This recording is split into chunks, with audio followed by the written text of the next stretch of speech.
কথা বলি কি, এখন যদি কোনো মাধ্যমিকের ছেলেকে যদি প্রশ্ন করা হয়, যদি জিজ্ঞাসা করা হয় যে ভারতবর্ষেতে স্বাধীন করেছিল, আপনার লড়াই করেছিল, তারা মুসলমান ছিল, তাদের 10 জন নাম বলো তো, বলতে পারবে না। কেন? কেন? ইতিহাস তাদেরকে শিক্ষা দেয়নি, মানে তারা পড়েনি, এভাবে শিক্ষা দেওয়া হয়নি, এই জন্য তারা বলতে পারবে না। তো বলেন তো, এই ছেলেটা দোষ না যারা ইতিহাসকে গোপন করে রেখেছে তাদের দোষ? যারা ইতিহাসকে গোপন করে রেখেছে তাদের দোষ।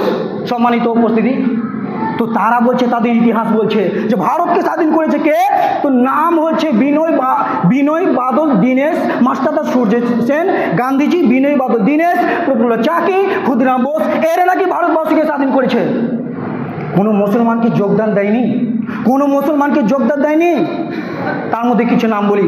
মোহাম্মদ শের আলী, মনে পড়ে নাম?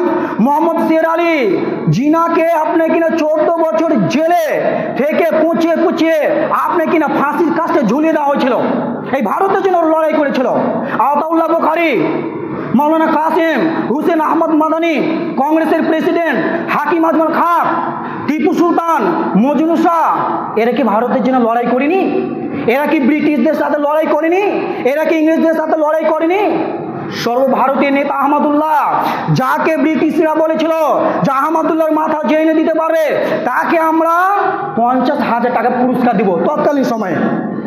মৌলানা ওবায়দুল্লাহ সিন্ধি, এরা কি ভারতের জন্য লড়াই করেনি? বুঝে না, এরা লড়াই করেনি। কারা করেছিল? বুঝে এরাই করেছিল। কারা? তাদের ইতিহাস বলছে না, মুসলমানরা লড়াইয়ে যোগদান দেয়নি। সম্মানিত উপস্থিতি, আজকে মুসলিমদের উপরে আজকে চারিদিক থেকে আজকে অত্যাচার, জুলুম, আজকে নির্যাতন করা হচ্ছে।